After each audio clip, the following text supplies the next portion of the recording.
in God's presence this morning for your third welcome. Hello, everyone. It's good to be with you. Welcome to those of you joining us online. And if you are with us this morning for the first time, you are joining us at the very tail end of a series that will this week be 13 weeks long.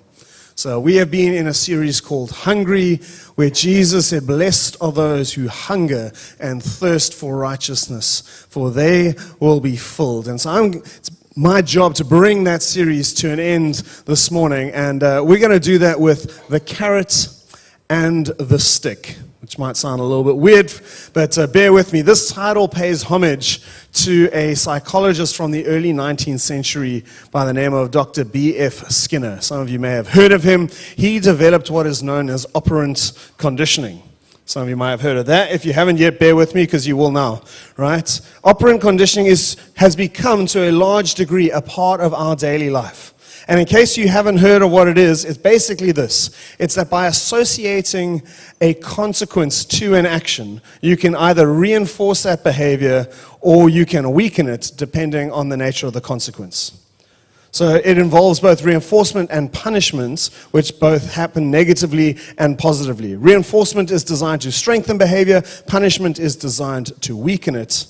So positive reinforcement is the thing we are most familiar with, right? This is rewards. It's like you win the race, you get a medal, you get inspired to do it again next year. Negative reinforcement is when you remove something that's frustrating so that you continue to do the behavior. So you know when you get in your car in the morning and you start driving and it starts beeping at you because your seatbelt isn't in yet. But you're too busy doing other things that you want to carry on driving, and the beeping intensifies. And it gets louder and louder and louder until you want to shoot yourself. And eventually you stick the seatbelt thing into the holder and then it stops. All right, that's negative reinforcement. It's irritating. It removes the stimulus to make you do the thing. And then, of course, punishment we're all really well familiar with. All the children are very familiar with it, right? Because your parents make sure that you are punished for the things that you did wrong so that you don't do them again. It's also why we have jail time for people who break the law. Punishment weakens behavior and disincentivizes people from doing something. Operant conditioning is perhaps at its simplest level a motivational tool for behavior modification. And the carrot in the stick is an ancient idiom that expresses that idea in the life of a donkey. If you'd be so kind for me, Nesbitt.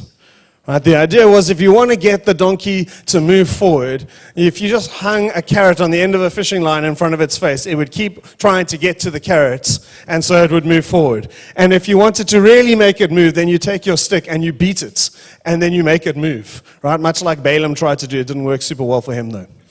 Right? That is essentially the task that I've been given this morning. As we've gone through this series, we've done our best to present to you the call, the encouragement to passionately pursue Jesus.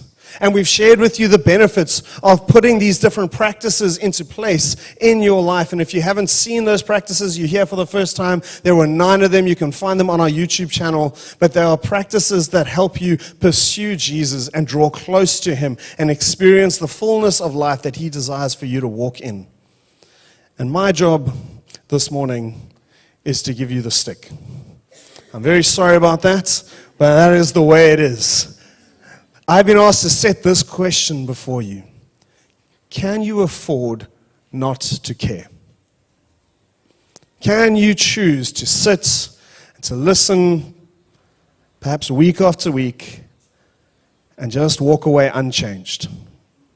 Because that's a little bit of an unpleasant task, I'm going to ask Jesus to help me do that, both by prayer and in His Word. So Jesus, Lord, we want to give you this space this morning. We invite you to come, move in our midst this morning by your Spirit, and cause us, God, to respond in obedience as you speak to us.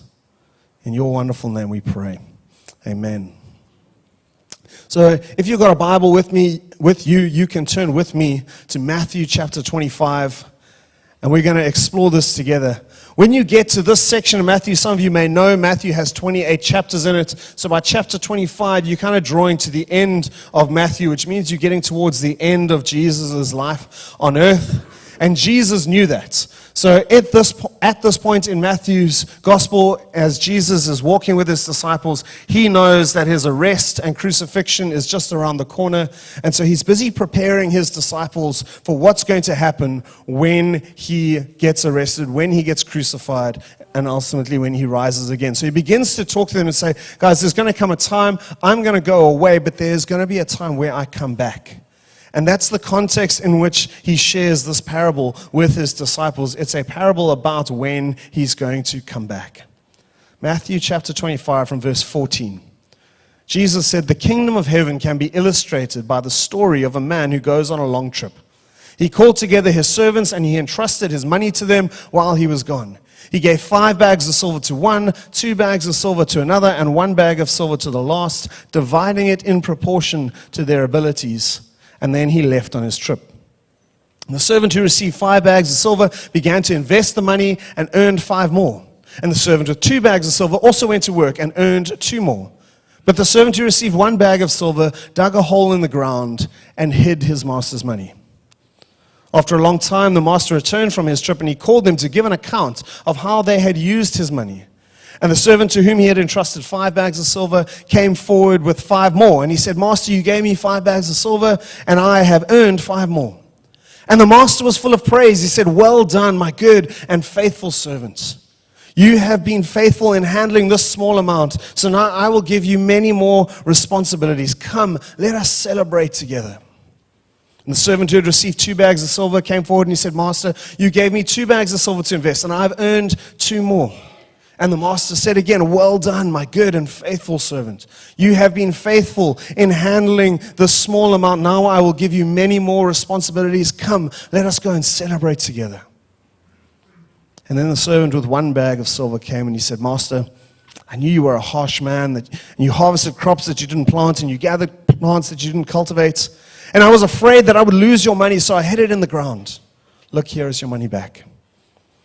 But the master replied, you wicked and lazy servant. If you knew that I harvested crops that I didn't plant and gathered crops that I didn't cultivate, why didn't you deposit my money in a bank? At least then I would have gotten some interest on it.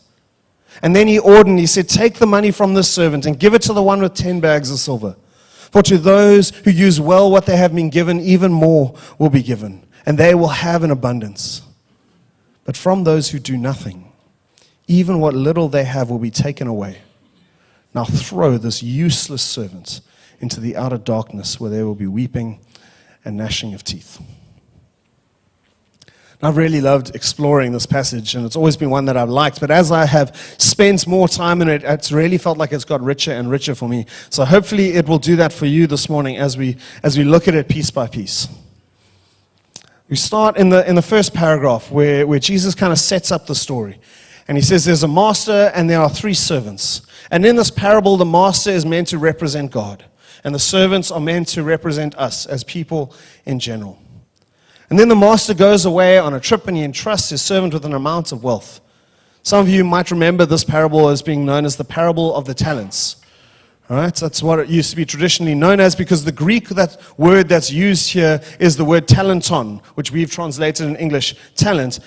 But the translation I've used here, the NLT, uses the phrase bags of silver because a talent was actually a weight measure for an amount of precious metal. About 34 kilograms, in fact. All right? So now, that's actually quite a large amount of money. A talent has been estimated in first century Judaic culture to be worth approximately half of what the average person would earn in their lifetime. So that's not a small amount of money, right? 1 is a massive amount of money. 5 is just like, it's crazy. All right? 5 cans are fantastic. Each servant is then given something from the master. We notice that. Right? Because the servants represent us, that tells us that every single one of us has been given something entrusted to us by God based on the abilities that we have. Something we're called to steward well. And this wealth has been distributed on the basis of the different abilities of each servant, which is an interesting observation. Just if you think about it, it reminds us that we are made differently and that some will be able to do more than others. Now, there's more that we can say about that. We will say a bit later, but it's just an observation to make right up front. As we move into the second paragraph of the story, you see the servants begin to make choices, with each servant choosing how they're going to use what they've been given. And the first two servants choose to work with their wealth, to invest it. And I want to tease something out a little bit here, because it's an easy line to read, but there's a little bit more if you think about it. Think of the station of a servant. How much money would they normally handle? Not an awful lot. Right? And now they've been given a really significant amount of money to handle. Let's just do a little bit of maths. I know it's not like a weekday, but just bear with me. Right? We're going to do a little bit of maths this morning. Think about what you earn every month. Right? Now, in your head, or use a calculator, pull out your phone, multiply that number by 12. And then multiply that number again by 20. Right? Are you with me still? You need a calculator. Right? That's about half of what you're going to earn in your lifetime. I'll do some of the maths for you. If, let's say you earn 30,000 Rand a month after tax, that equates to about 7 million Rand. So 1 talent for the average person who earns 30,000 Rand is 7 million Rand. 2 is 14 million. 5 is 35 million Rand. For most of us, that's quite a large amount of money.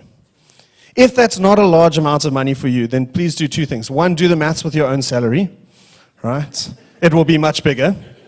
And then secondly, please come and speak to me afterwards. There's a church we're trying to build in Harare. We could really use some more money. Okay, thank you. It's only half a joke, I'm a bit serious. If you're not used to dealing with that much money, it's going to involve a significant degree of risk when you begin managing and investing it. You're going to start playing a game that is not normal for you, and you don't really know the rules. And so the decision to use that money and to invest it well is a brave one. And the last servant, as we know, he chooses not to make that call. The servant chooses to hang back. Maybe he's concerned about mismanaging the funds. Maybe he doesn't want to make a mistake. He doesn't want to lose the money, so he chooses to do what's safe, and he buries it in the ground, essentially making sure that what he's been given will not lose value, and he'll be able to give it back to the master. Now, after this, we're told the master returns, and a long time elapses between when he left and when he comes back. And he requires his servants now to give an account of how they've put his money to use. And this expectation, by the way, begins to make apparent for us in the story what's only been implied so far, that he expects them to be productive with the resources that he's entrusted to them. So each servant comes before the master and reports on their actions all over the time while he's been away. And the first 2 servants, they come forward and they each report that they have managed to double the amount that was entrusted to them. And they both receive the same commendation, "Well done, my good and faithful servants." And then each of them are promised rewards in proportion to the amount that they earned.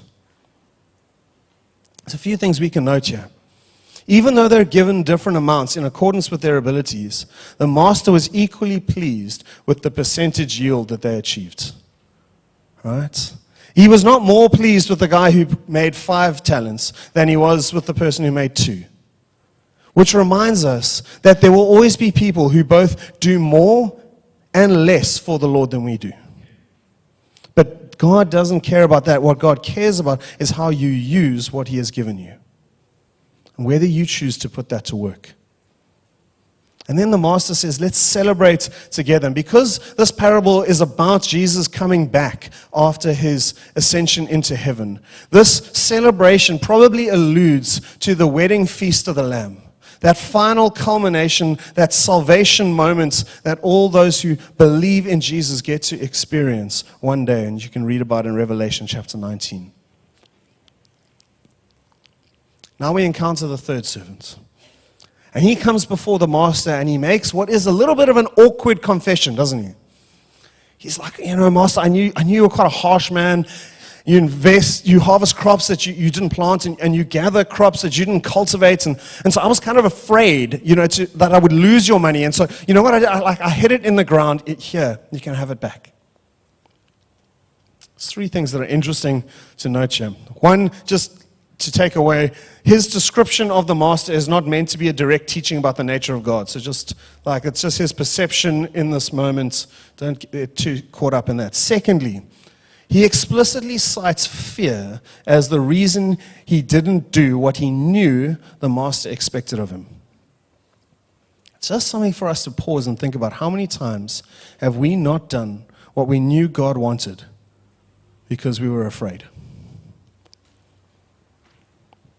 Thirdly, he returns to the master the same amount he was given, which is now dug up. Which kind of begs the question, at least it does for me, what did he do while the master was away? The others were clearly working with the money that the master had given them, putting it to work, making sure that it was profitable. He stuck it in a hole, which means his day-to-day is a little bit empty. Right? It's impossible to say what he did. We don't really know. But it's definitely a possibility that he was a bit lazy with what God gave him. And however, whatever we can say this with certainty. Whatever it was that he was doing, it's not what the master wanted him to do. He was pursuing something that ultimately didn't matter. And when he was called to give account of that to the master, it got very, very awkward for him. That's something perhaps to think about. What are we pursuing? Are we pursuing the things that matter or the things that ultimately don't? Then the master responds to this third servant. And this response is not one of those that's filled with grace and gentleness. It is a sharp and a strong condemnation. He says, "You wicked and lazy servant." And that kind of confirms what we were speculating about before. The master does consider this servant to have been lazy. And whether that inactivity came out of fear or gluttony or distraction or self-interest or rebellion, it doesn't matter. But this servant failed to do what the master expected, and he knew it. It's also worth noting that when the master rebukes him, there's this call to action. He says, you should have at least put it into a bank. Now, what's interesting for us to just remember is banking wasn't an established institution in the first century of Jewish culture. You couldn't walk down the road to an FNB or a Nedbank or an Absa and say, I'd like to take out a tax-free savings account. I'm just going to stick that there, right, let it do its thing. That's not how it worked. There wasn't an institution where you could do that. So what you had to do is you had to find successful businessmen who would agree to caretake the money that you loaned to them, and you had to hope that they wouldn't steal it and ultimately produce some degree of return for you. And the fact that the master calls the servant to at least have done that shows that there's an expectation that actually as you follow Jesus, you might need to take some risks. You might need to step out the boat a little bit and pursue something that isn't totally safe. Don't be stupid. Don't be flippant. But actually be diligent with what you have been given. Final paragraph of this parable brings back both the carrot and the stick. We discover the first servant who used well what his master gave him is now suddenly in possession of all 10 bags of silver again, which is strange because it was his master's money, which he came back to the master and said, here you go, this is what I've done, have it back. And now he has it again. And so it shows us that the master has given him even more. His promise to those who use well what you are given, even more will be given, and they will have in abundance. If you're sitting with 11 talents of silver, that for us is about 77 million rand, depending on your average salary. That just shows the abundance and the goodness of God. There's this beautiful promise of reward for those who use well what God has entrusted to them. You will receive an abundance, even more than you can imagine as a reward for faithfully serving the King. Remember, he also gets put in charge of many things. And you're invited to join the master, to come and share in his bounty, to come and celebrate together with him. And you can picture this beautiful meal at this long table full of lovely food, joy and laughter. But that reward is set in stark contrast to the judgment and the failure of the third servant, where the master says, but from those who do nothing, even what little they have will be taken away. Now throw this useless servant into the outer darkness, where there will be weeping and gnashing of teeth. Friends, this is where the stick is. There is a cost to ignoring Jesus. to those who do not make use of what God has given them, who do not take it and turn it for profit for the kingdom, who might be distracted, who might pursue their own ends. Jesus declares people like that are useless. It's a big word. And their God-given resources are stripped away, and they are locked out. They don't get to enjoy the celebration that the faithful enjoy with the Master. They wait in the darkness, looking in at the celebration that they can't be a part of.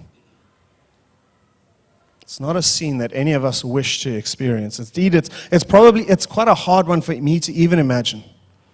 Because when you think of Jesus and you read about his life, the word we most commonly associate with him is love, because he is a loving God.